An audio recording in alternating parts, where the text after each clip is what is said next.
En 2004, l'Italie et le monde découvrent le carnage perpétré par un groupe de satanistes. 4 assassinats avérés et 14 morts suspectes survenus entre 1995 et 2004.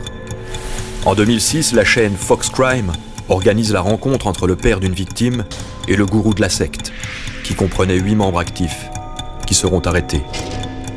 Mais avant d'être arrêtés, ils vont générer une terreur secrète pendant presque une décennie. Les 8 monstres à visage humain vont mettre en place le décor du macabre cirque de Satan. Circus of Satanis, le nom de leur groupe de métal.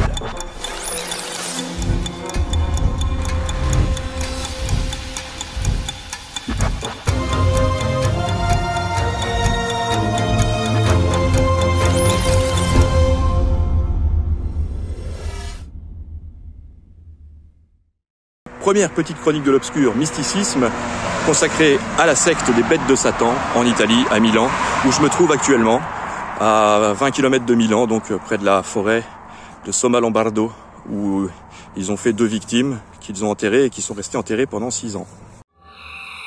Les petites chroniques de l'obscur, mysticisme, les sectes. Bonjour et bienvenue dans les petites chroniques de l'obscur. Aujourd'hui, nous allons parler d'une secte qui a scandalisé l'Italie après qu'on ait découvert ses agissements en 2004. Les bêtes de Satan, Bestie di Satana. En septembre 2006, j'avais rédigé une première chronique sur l'affaire, après l'avoir découverte dans un livre sur les crimes sataniques. À l'époque, on ne trouvait pas beaucoup d'informations sur le web concernant ce drame tout récent. Aujourd'hui, les noms et les détails ont été divulgués, ce qui m'a permis de compléter la première mouture, qui va faire ici office d'introduction, avant de nous plonger dans le cœur de ce cauchemar malheureusement réel. Les bêtes de Satan, janvier 2004, Italie, Milan. Le corps de Mariangela P.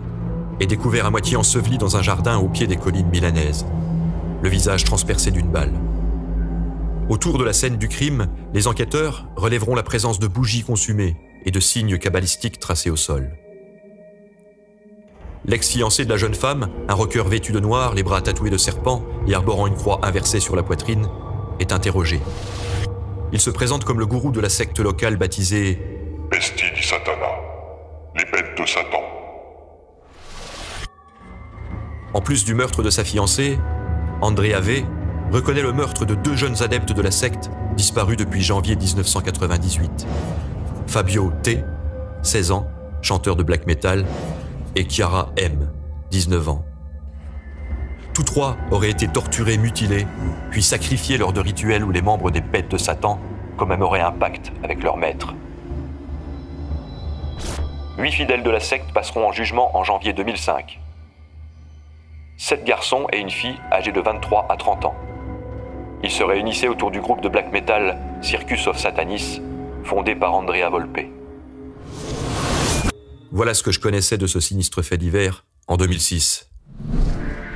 Mais entrons maintenant plus en profondeur dans les détails de cette macabre affaire qui a secoué l'Italie, l'international et même le Vatican. Les âmes les plus sensibles peuvent s'arrêter ici, car les faits réels relatés dans cette chronique, je n'aurais même pas osé les imaginer sous forme de fiction. Nous avons affaire à un groupe de personnes qui se revendiquent du satanisme, pratiquent des rituels, fait de la musique et consomme énormément de drogues comme la cocaïne ou les amphétamines. Et d'alcool aussi. Emporté par les tourbillons de l'obscur, l'esprit de certains d'entre eux va dérailler et basculer dans l'horreur absolue. Milan, Italie. Tout commence avec un groupe de métal, formé par 2 individus au milieu des années 90. Paolo Leoni, chanteur, qui se revendique de l'influence musicale d'Ozzy Osbourne, il se fait d'ailleurs surnommer Ozzy, et Nicola Sapone, guitariste. Tous 2 fans de dark metal et adeptes d'un occultisme malsain. Ils jouent des reprises de Marilyn Manson, Black Sabbath et Slayer. Ils seront rejoints par un 3e larron nommé Andrea Volpe, également guitariste. C'est lui qui sera au centre de l'affaire et révélera ce que l'on sait aujourd'hui. Il est connu dans le secteur comme étant un marginal qui roule dans une voiture bardée d'autocollants à l'effigie du diable. Il est également soupçonné par la police de tremper dans le trafic de drogue dure. Rapidement, d'autres musiciens, ou adeptes de métal extrême et de satanisme, commencent à graviter autour du groupe Circus of Satanis. le cirque de Satan, qui va s'organiser petit à petit en une secte baptisée Bestie di Satana, les bêtes de Satan. Andrea Volpe et Nicola Sapone se définissent comme chefs spirituels de la congrégation. Un groupe dans le groupe, qui commence par commettre des actes de vandalisme dans les cimetières et les églises. En plus d'Andrea Volpe, Paolo Leoni et Nicola Sapone, la communauté comprend 8 membres, dont Andrea Bantade, qui deviendra le batteur de Circus of Satanis, Marco Zampolo, Eros Monterosso, Pietro Guerrieri, Elisabetta Ballarin, Mario Maccione et aussi Chiara Marino et Fabio Tolis, âgés de seulement 16 ans, tout comme Mario Maccione. Les 10 individus sont alcooliques et toxicomanes pour la plupart. Fabio est un ado mal dans sa peau, mais la force du groupe lui confère plus d'assurance. La pratique de la guitare aussi, et surtout l'amour qu'il file avec Chiara Marino, déjà adulte puisqu'elle a 19 ans en cette année 1998. Cette confiance en lui que Fabio acquiert progressivement le pousse à défier l'autorité des membres fondateurs du groupe. Il se retrouvera sur la liste noire de Nicola Sapone et Andrea Volpe. Jolie fille, Chiara s'habille en noir, se maquille en noir et s'adonne en solitaire à des rituels sataniques dans sa chambre. Les enquêteurs y retrouveront par la suite un autel, des bougies noires, une patte de chèvre momifiée, un étendard arborant un pentagramme renversé, un crâne en plastique et d'autres ustensiles comme un poignard. Toute une panoplie de satanisme de bazar qu'on retrouvera également chez Andrea Volpe dans son chalet, ou plutôt dans le chalet de sa petite amie, Elisabetta Ballarin. Ça pourrait passer pour du folklore, un jeu anodin pour se faire peur. Mais l'obscur va s'enraciner et étendre ses tentacules dans les esprits malades du groupe de drogués. Le cirque de Satan, Circus of Satanis, prépare son spectacle macabre.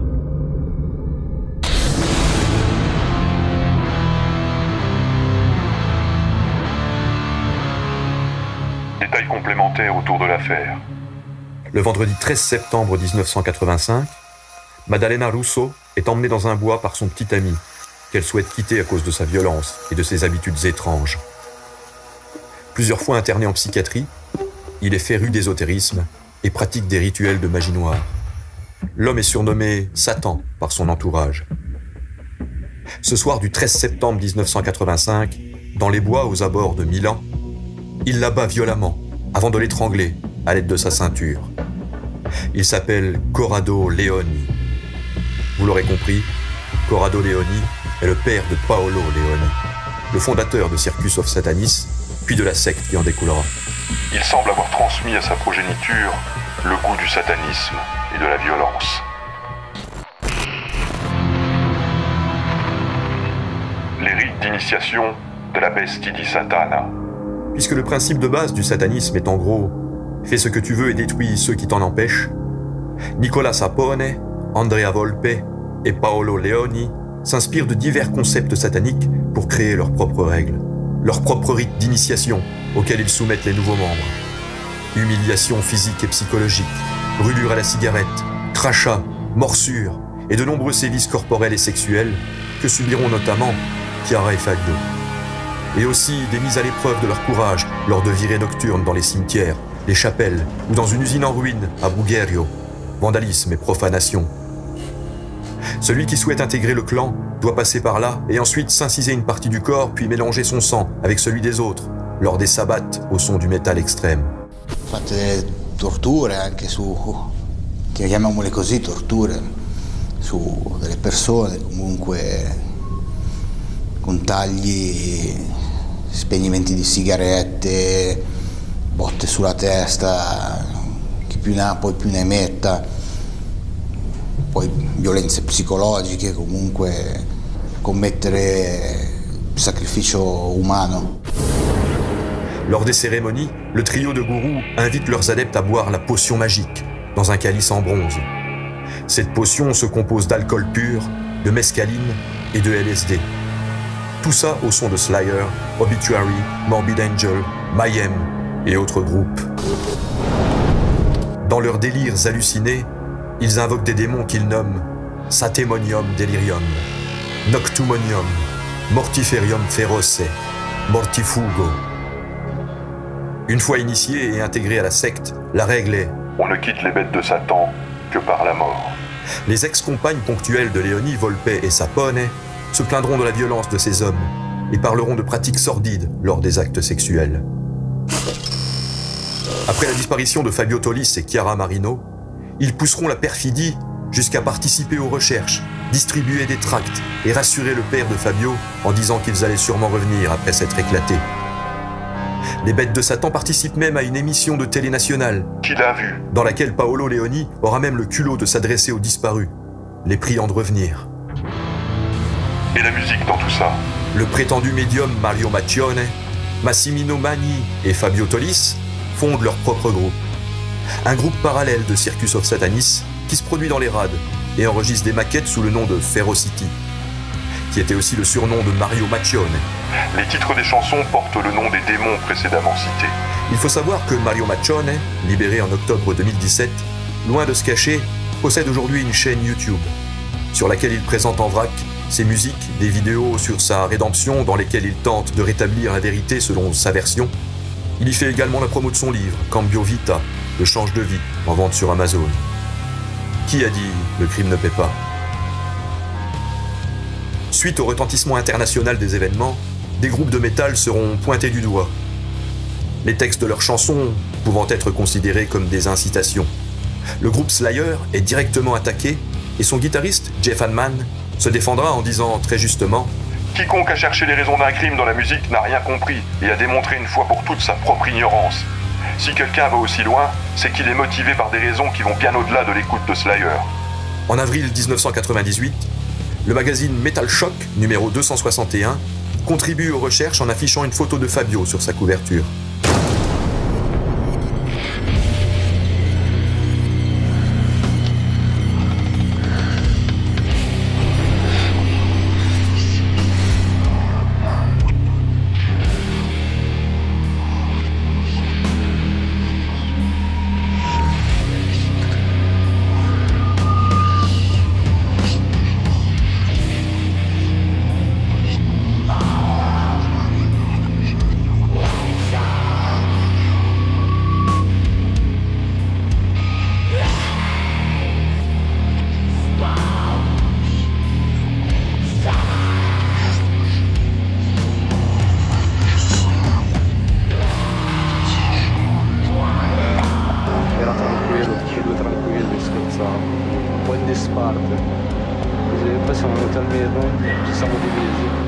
Io alla fine sono preoccupato da una parte,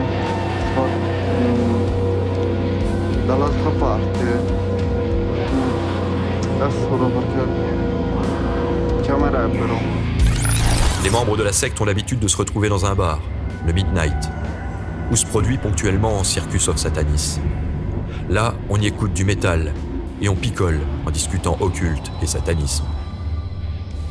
C'est aussi là que Fabio a fait la rencontre de Chiara, après une prestation du groupe. Le jeune Mario Maccione prétend entrer en contact avec Satan lors de ses transes hallucinatoires. D'après lui, le maître des ténèbres a désigné Chiara Marino comme la Vierge à sacrifier. Mais cette dernière, tout comme son amoureux Fabio, commence à prendre de la distance avec la secte. Cela ne plaît pas à Volpe et Sapone, ni aux autres membres du groupuscule. Paolo Leoni, le fondateur de Circus of Satanis, est rongé par la jalousie. Il estime que c'est lui qui devrait être avec Chiara, et non le petit Fabio Tolis. Le cocktail drogue, satanisme, égo, jalousie va conduire plusieurs membres à échafauder un immonde guet-apens.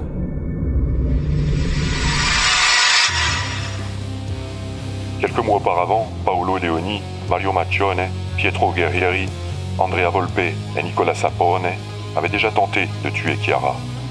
Ils avaient acheté des Valium et de l'héroïne. Dans la voiture, ils l'avaient bourrée de somnifères dans l'idée de lui faire un trou mortel dans le bras une fois qu'elle serait inconsciente. Ils voulaient l'envoyer chez le créateur pour une overdose et l'abandonner dans la rue. Une patrouille de carabinieri fait échouer le plan. Ils jettent tout par la fenêtre. La prochaine fois peut-être.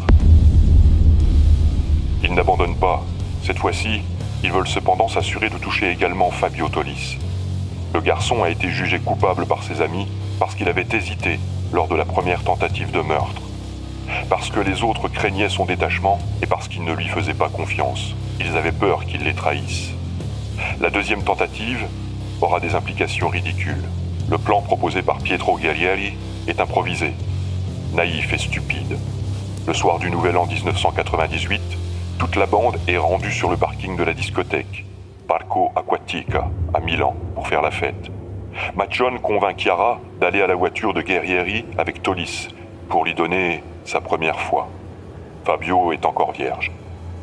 Les deux acceptent. Fabio et Chiara se mettent au travail sur la banquette arrière de l'épave de Guerrieri, choisie comme bûcher à 4 roues. La voiture est remplie de gros pétards. Alors que la suspension monte et descend, Leoni et Guerrieri s'approchent de la voiture pour faire éclater les pétards dans le tuyau d'échappement. Puis ils s'enfuient rapidement pour profiter d'une explosion digne d'un film et tuer les deux traîtres. Ce sont les choses qui arrivent dans les films. Mais la voiture n'explose pas. Elle prend feu lentement, petit à petit. Les deux victimes qui ont échappé à l'attentat à la voiture piégée s'échappent du danger à moitié habillées et le pantalon baissé, mais bien vivantes. Le plan criminel a échoué. Ils vont remettre ça 17 jours plus tard. Cette année 1998, les satanistes n'en sont probablement pas à leur premier crime. Un sympathisant de la secte, Christian Frigerio, a mystérieusement disparu le 14 novembre 1996. Chiara et Fabio disparaîtront dans la nuit du 17 au 18 janvier 1998. Durant 6 ans, on ne saura pas ce qu'ils sont devenus. La police avance l'hypothèse d'une fugue. Le père de Fabio Tolis, Michele Tolis, n'y croit pas. Il va mener une enquête en approchant le cercle fermé des Circus of Satanis. Il sait que tout est parti du bar le Midnight, dernier endroit où Chiara et Fabio ont été vus. En quelques mois, il constitue un dossier complet sur la bande et ses pratiques. Les noms, les surnoms et les lieux fréquentés. C'est ce dossier qui mettra les policiers sur la voie 6 ans plus tard. Et nous en revenons à l'introduction.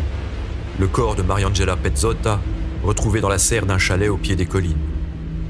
Le chalet isolé où vit Andrea Volpe, en compagnie d'Elisabetta Ballerini. Mariangela et Andrea Volpe ont rompu il y a quelques mois.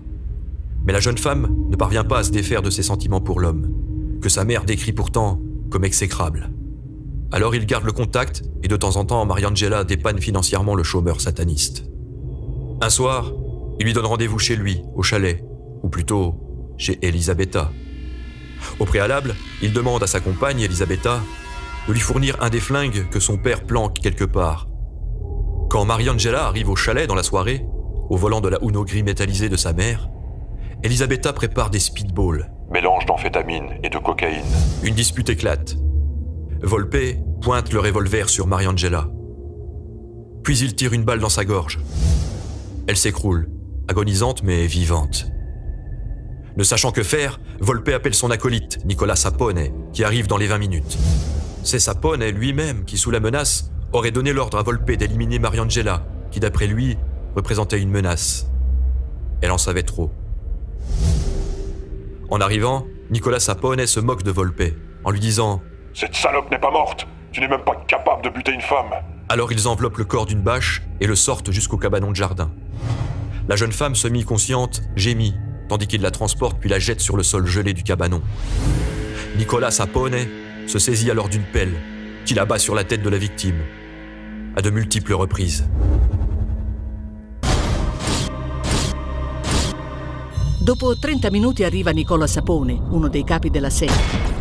Mentre sotterrano il corpo nella serra dello chalet, Elisabetta Ballerini si accorge che Mariangela respira ancora. Nicola Sapone la finisce a badilate sulla testa. Il l'enterre à la hâte alors qu'elle n'est pas encore morte. Sapone ordonne alors à Elisabetta et Volpe de se débarrasser de la Uno. Elisabetta suivra Volpe avec sa propre voiture. Le plan est de balancer la Uno dans un canal à quelques kilomètres. Mais ils sont trop défoncés. Volpe coince la Uno grise sur les rives du canal, tandis qu'Elisabetta fait une overdose au volant de son véhicule. Volpe fuit à pied et tombe sur une patrouille de carabinieri qui l'insulte copieusement avant d'être embarqué pour dégrisement. Plus loin, les flics trouvent Elisabetta, inconsciente dans sa Honda. Elle sera sauvée in extremis par les urgentistes. Petite rectification par rapport à ce que je disais dans la chronique, ce n'est pas Andrea Volpe qui a coincé la voiture sur le canal, mais bien Elisabetta Ballarin qui a fait une overdose, d'une grosse dose d'amphétamine, de speedball, etc. Enfin voilà, elle a fait un malaise et du coup elle a coincé la voiture et c'est comme ça que la secte a été découverte et qu'ils se sont fait coincer. Dans l'intervalle, la mère de Mariangela s'inquiète du non-retour de sa fille et apprend aux policiers que Mariangela était l'ex d'Andrea Volpe. Alors la police se rend au chalet et lui retrouve d'abord de la crasse, du désordre et des icônes satanistes. Puis en visitant le cabanon de jardin, les agents découvrent le cadavre défiguré de la jeune femme. Son visage est embouilli, mais elle sera rapidement identifiée. Elisabetta Ballarin et Andrea Volpe sont mis en examen. Les versions de ce dernier changent fréquemment, mais la vérité sur leurs atrocités commises en bande organisée va bientôt éclater. Angela Pezzotta, 27 anni, ex fidanzata di Andrea Volpe. La setta decide che dovrà essere proprio lui a eseguire la condanna.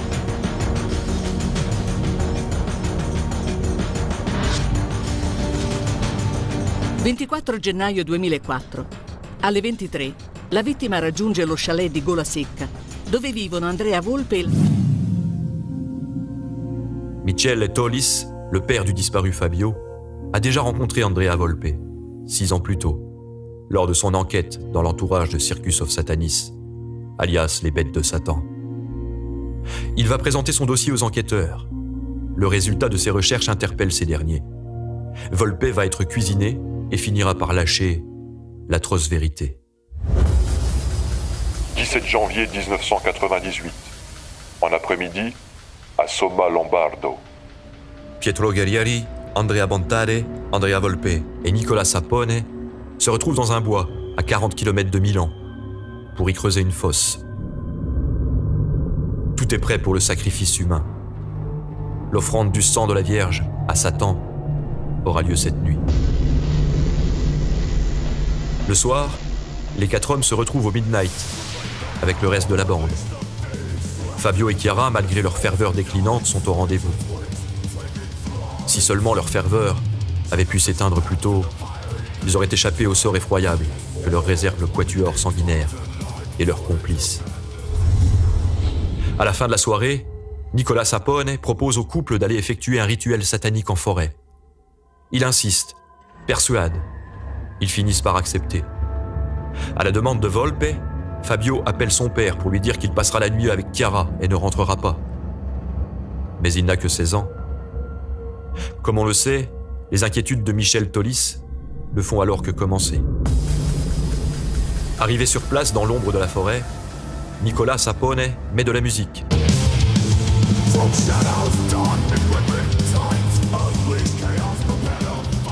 Et entame l'apologie du sacrifice humain devant l'assemblée des 10 fidèles qui se composent du fondateur de Circus of Satanis, Paolo Leoni, Andrea Volpe, Marco Zampolo, Eros Monterosso, Pietro Guerrieri, Massimino Magni et le jeune soi-disant médium Mario Maccione. Il rappelle la prédiction de Satan révélée par la bouche de Mario Maccione. Sapone s'approche de Chiara. Elle sent la menace.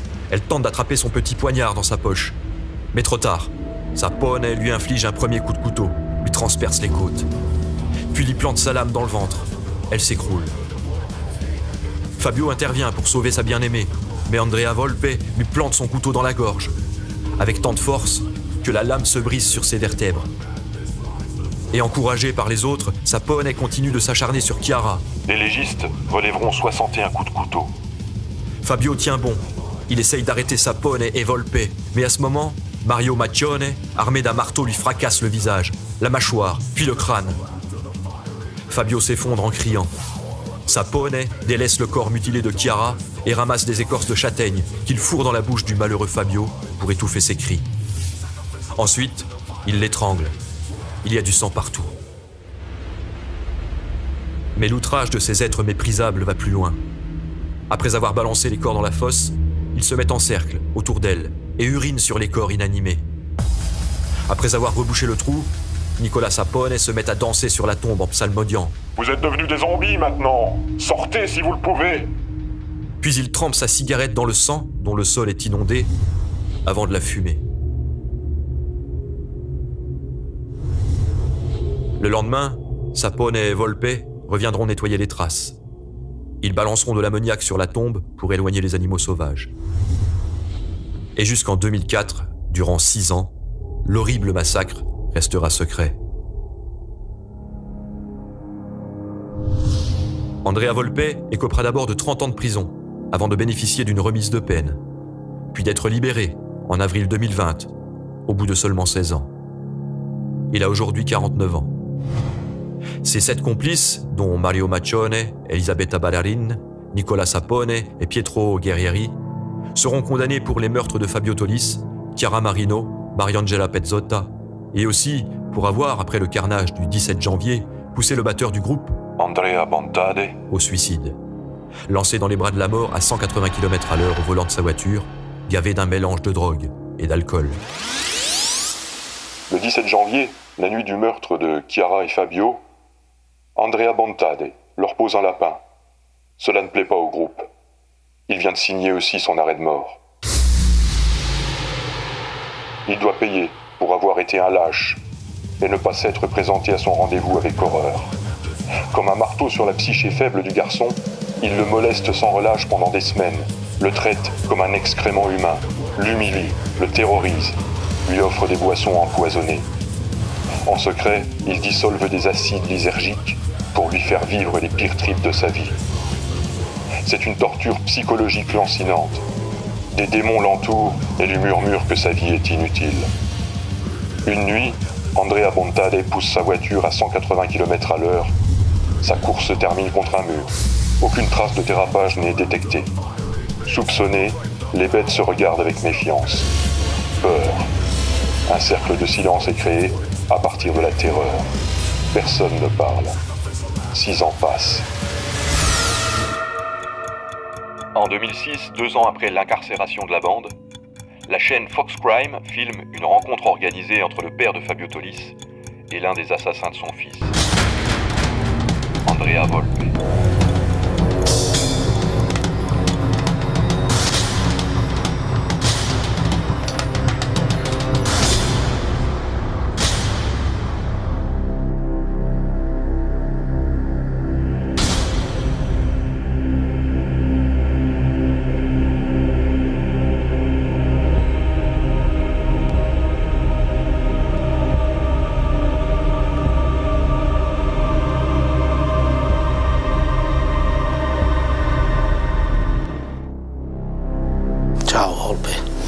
Buonasera. Imaginez les émotions qui doivent se télescoper à cet instant dans la tête du père. Capisci che questo è un momento molto delicato, vero? Capisco. A suo tempo t'avevo definito cerliero, un po' bauscia. Niente di particolare, l'unica cosa che posso dire... Il éloigne la chaise. è che mi dispiace... Michele Tolis garde son sang-froid et va libérer ce qu'il a sur le cœur durant de longues minutes. Per quello che ho fatto. Le visage de Volpe reste impénétrable. Per la vostra filosofia, vostra maledetta filosofia satanica. A voi non vi perdonerà neanche Satana in persona, perché avete tradito anche lui. Cosa devo dire? Ha ragione, perfettamente ragione. Di nuovo in bocca al lupo. Medita, medita a lungo che hai tutto il tempo.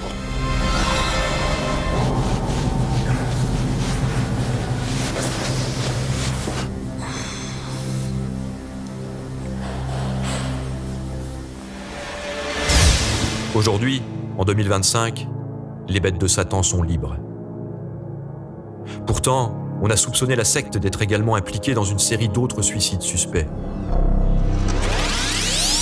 D'après Wikipédia, l'implication des bêtes de Satan a été suspectée dans d'autres cas de meurtre, de disparition et de mort suspectes de personnes liées de diverses manières aux membres du groupe, jusqu'à 14. Fabio Rapalli, 31 ans, retrouvé mort momifié dans un bois à Pontremoli le 6 septembre 1996. Christian Frigerio, 23 ans, ouvrier en bâtiment. Disparu le 14 novembre 1996 et jamais retrouvé. En 2008, Mario Maccione a identifié Christian Frigerio comme une victime de la secte, mais il s'est rétracté par la suite. Roberto Bossi, 31 ans, retrouvé mort à quelques centaines de mètres de l'endroit où le corps de Rapalli a été retrouvé en 1998. Denis Carullo, 25 ans, retrouvé mort à Arsago Seprio en 1998.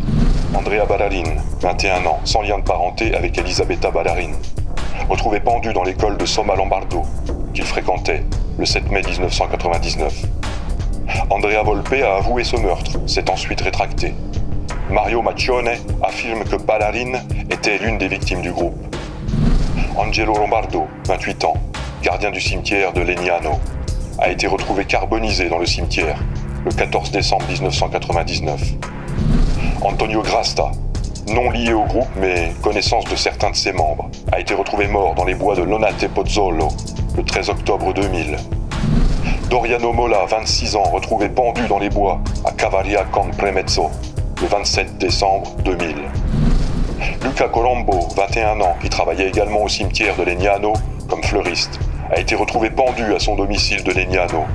Près de son corps, une note disait « Je suis persécuté » le 5 mai 2004. Alberto Scaramuzzino, 18 ans, menuisier de Delago, retrouvé carbonisé dans sa voiture à Arconate le 23 mai 2004. On les soupçonne aussi de meurtres de prostituées, dont certaines ont disparu et n'ont jamais été retrouvées. Dans aucun de ces cas, cependant, l'implication du groupe n'a jamais été prouvée. Le décès de Ballarin, Denis Carullo, Colombo, Lombardo, Mola, Scaramuzzino ont été classés comme des suicides. Mario Maccione a accusé d'autres membres du groupe, Sapone, Volpe, Leoni, Zampolo et Monterosso, d'être responsables de ces crimes, accusations qu'ils ont cependant rejetées et jamais prouvées. La mère de Doriano Mola s'est suicidée en 2012, peu après la clôture de l'affaire par le parquet de Busto Arsizio. Lors du procès, l'un des avocats de la défense a demandé à ce qu'un exorciste témoigne à la barre. Mais cela fut refusé par le juge qui déclara « La possession démoniaque n'appartient pas au système judiciaire ». Pourtant, les sectes familiales, vouées aux forces du mal incarnées par Satan, tendent à se développer de par le monde, grâce notamment au nouveau système de communication. Néanmoins, tout comme le bien, le mal revêt une multitude de noms. Satan est l'un de ces noms bibliques, mais il peut très bien s'appeler Kali. Et c'est des adorateurs de Kali, la secte des Thugs redoutables, dont nous parlerons dans la prochaine petite chronique de l'Obscur.